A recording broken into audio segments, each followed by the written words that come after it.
नमस्ते दोस्तों, एक बार फिर मैं अपने वीडियो में लेके आई हूँ इन्फॉर्मेशन और अपने एक्सपीरियंस।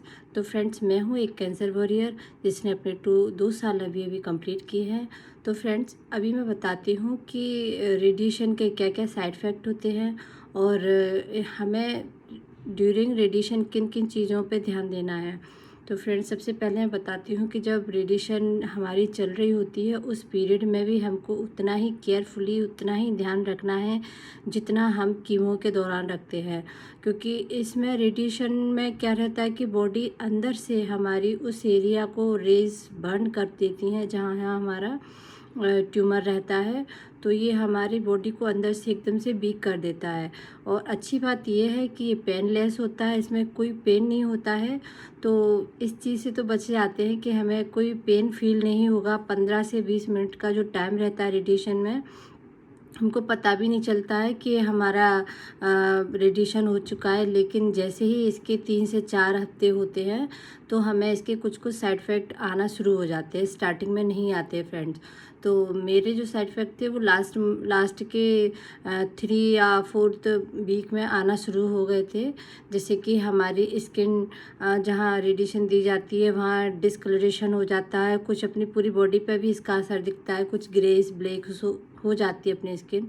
और दूसरा, हमें फटीग और इतनी वीकनेस फील होती है कि हम जैसा कीमो में लगता है उसी तरीके से हमारी बॉडी वीक फील करने लगती है।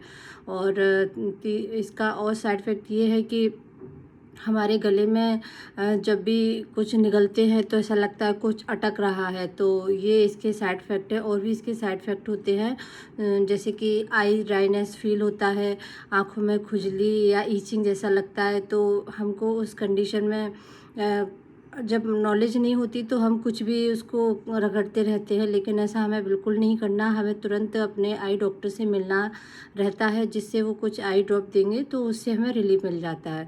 फ्रेंड्स, मेरे साथ मैं समझ नहीं पाई थी कि क्या रीज़न है कि मेरी आई ड्राइनेस हो रही है। तो फैमिली के मेंबर कहते थे आप मोबाइल ज़्यादा देख रहे हैं, पर ऐसा नहीं है। उस कंडीशन में हम मोबाइल ज़्यादा देख नहीं सकते हैं क्योंकि बॉडी इतनी थक जाती है कि वो इतना कुछ नहीं कर सकती। और फ्रेंड्स, अगर कोई मोबाइल ज़्यादा देखता है तो उसको स्क्रीनिंग भी कम करनी रहेगी। तो आप भी कुछ चीज़ों का ध्यान रखें कि जैसे कि फ्रेंड्स, मेरा कीमो में क्या हुआ था कि मेरे सिर्फ हेयर फॉल हुआ था और मेरी आईब्रोज़ पे कोई असर नहीं हुआ था, क्योंकि मेरी आईब्रो काफ़ी अच्छी थी। स्टार्टिंग में काफ़ी थिक थी, लेकिन जैसे ही मेरी रेडिएशन शुरू हुई तो मेरी आईब्रोज़ रेडिएशन से गई। फ्रेंड्स, मेरी आईब्रो काफ़ी लाइट हो चुकी हैं अभी। और जो देख रहे हैं वो एक ड्रॉ की हुई है। तो रेडिएशन से मुझे इसका ये साइड इफ़ेक्ट देखा कि मेरी आईलैश और आईब्रोज दोनों ही रेडिएशन के दौरान गई। कीमो में इतना इनका फ़र्क नहीं पड़ा था। तो और फ्रेंड्स, हमें रेडिएशन के समय क्या क्या खाने पीने का भी हमें बहुत ध्यान रखना रहता है कि हमें हाई कैलोरी, हाई प्रोटीन वाली ही डाइट लेनी है। क्योंकि इससे वीकनेस इतनी आ जाती है कि डॉक्टर आपको काफ़ी चीज़ बताएंगे। तो हम खुद से भी गर्मी के जूस में जूस ले सकते हैं, जूस लेना भी चाहिए। और वो भी बिल्कुल हाइजेनिक वे में लेना है। कोई मार्केट का जूस नहीं लेना है, जैसे कि गन्ने का जूस, इस टाइप की ओपन कोई चीज़ नहीं लेनी है। होममेड जूस लेना है, फ्रूट्स लेना है, तुरंत कट किया हुआ फ्रूट काट के रखने वाला। ऐसे नहीं कि हमने रख दिया 1 घंटे बाद खा रहे हैं, ऐसा कुछ नहीं करना है। और हमको बिल्कुल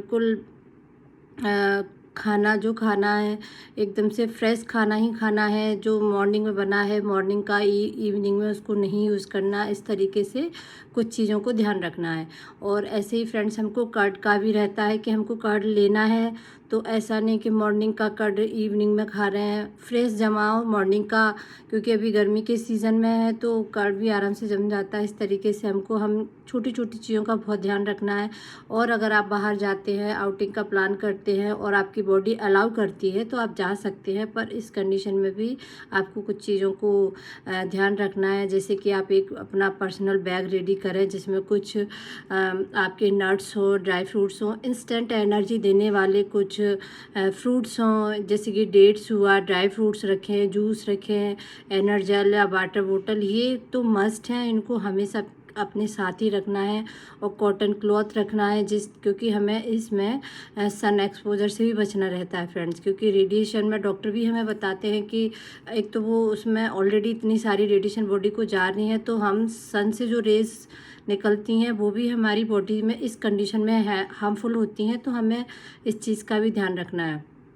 और फ्रेंड्स हमें क्लॉथिंग का भी ध्यान रखना है, क्योंकि जिस एरिया में हमारी रेडिएशन लगी है वो एरिया काफ़ी सेंसिटिव हो चुका होता है, तो वहाँ इस कंडीशन में हम कोई भी ऐसा क्लॉथ ना पहने जिसमें कोई एम्ब्रॉयडरी हो या डायरेक्ट स्किन से टच हो रहा हो। इससे पहले हमको एक कॉटन की समीज टाइप की या हौजरी की कुछ अंडरगारमेंट्स आते हैं, एकदम से वो ही पहनना है। उसके बाद ही अपना कुर्ती या कुछ टॉप वगैरह आप वेयर करें, क्योंकि इससे क्या रहेगा कि हमारी स्किन को एक प्रोटेक्शन मिल जाएगा, रब नहीं होगी वो। क्योंकि जैसे ही हमारी रेडिएशन कंप्लीट होती हैं तो हमारी स्किन पील आउट होती है, क्योंकि अंदर से जो स्किन जल चुकी है वो धीमे धीमे उसका साइड इफ़ेक्ट यही होता है कि स्किन निकलेगी। तो अगर वो कपड़ा हम कुछ ऐसा पहनेंगे तो और जल्दी होगी और हमें वो उसमें प्रॉब्लम में डाल सकती है। तो इसका हमको 1 से 1.5 महीने तक काफ़ी केयर करनी रहेगी। और जब हम रेडिएशन लेने जाते हैं तो हमको उस एरिया में कोई भी लोशन, कॉस्मेटिक्स, क्रीम या कुछ पाउडर, ऑयल कुछ नहीं लगाना है। जो डॉक्टर देंगी वही मेडिसिन हमको यूज़ करना है। और आगे और बैक साइड में भी इसको प्रॉपर लगाना रहेगा। ये सारी चीज़ें आपके डॉक्टर आपको बताएंगे।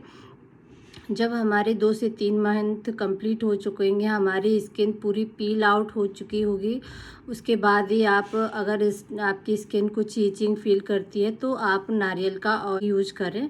फ्रेंड्स, सबसे अच्छी बात ये भी होता है कि ये हमारी ट्रीटमेंट का लास्ट फेज़ होता है, तो इसको हंस हंस के और खुशी खुशी से निकालें, क्योंकि इसके बाद हमारे हेयर भी आना शुरू हो जाते हैं।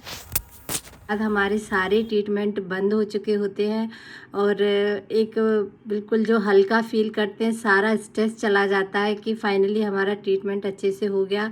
इसके बाद बस हमको यही ध्यान रखना है कि ज़्यादा से ज़्यादा रेस्ट करें, योगा या प्राणायाम बिल्कुल ना छोड़ें। प्राणायाम तो बिल्कुल ही नहीं छोड़ना है। बस अब हमें यही ध्यान रखना है कि हमें अच्छे से अच्छा हेल्दी खाना खाना है और अपनी लाइफ स्टाइल को थोड़ा सा चेंज करना है, उसको एक अलग वे में लेके जाना है। जैसे कि मॉर्निंग में, नाइट में जल्दी सोना है, मॉर्निंग में उठना है।